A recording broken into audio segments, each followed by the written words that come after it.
when I read 28, chapter 28004, A through E, overwhelmingly, any members read that as abstinence. The law, we didn't write. Our job is not to, we're not lawmakers. We're the guys that help execute it. The message is very clear. 4 sections out of 5 are abstinence. So if I look at SRA avoidance, I think what the chairman was saying, SRA avoidance is abstinence, abstinence plus. Reduction is the other stuff, right? So if we want to comply with the law, I'm thinking members, and I'm asking y'all, yes or no. If we want to comply with the law, we should be concentrating on A through E, A through D, which is clearly abstinence, with D being abstinence plus. SRA, sexual risk avoidance. That was your question, terminology. Sexual risk avoidance, the A avoidance is also abstinence, abstinence plus. Is that a fair statement? Sure. So 28004, subsection E, 1 through 5. 1 through 4 are all abstinence. The 5th one is consistent with an SRA, presentation of contraception, which would be abstinence plus, but all of that would be consistent with SRA. But I would venture the parents that call me, they're saying for that section on contraception, they're asking for a what, not a how-to.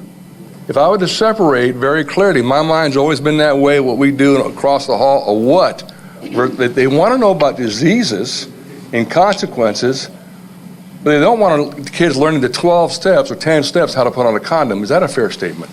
They want a what, but not a how. Absolutely, and in the market, the way that we explain it is it's the difference between educating and advocating.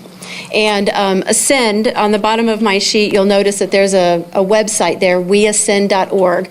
On that website, they have lots of resources, a lot of data, and they go into a great deal of detail about how contraception can be taught in an SRA environment. And then on the question, the tough ones, I'm glad you all mentioned it. I can quote the word anal sex. I don't like using that, but that term. But again, my parents, I have not received one call about, the lifestyles. Their complaints are they're telling, the young girls are being told, and they're being given magazines online magazines, and I know the names, I won't say them here, but I haven't had one call about LBGT. I'm getting parents complaining, they're telling my daughter, if you don't want to get pregnant, consider anal sex. That's what I'm hearing. And the CDC, Center for Disease Control, does say, it doesn't even specify what lifestyle, it just says that is the most dangerous. The most risky behavior is anal sex. So let's separate that. We're talking about young girls being told, if you don't want to get pregnant, members, consider anal sex. And that's what my parents are on fire about. Am I lying? Is that message being told out there? Well, one program in particular that's taught popularly is called Big Decisions.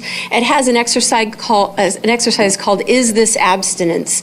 And children are given cards, different examples of activities that they could participate in with another person, shall we say. And then they sort the activities into 3 columns. One column is abstinence, the other column is not abstinence, and the column in the middle is could be abstinence, but maybe you should avoid. And so these types of behaviors, all types of behaviors, from kissing or holding hands all the way to intercourse, are the different cards, and the children sort them, and then they have a public conversation in the classroom as to whether they got them in the right column or not.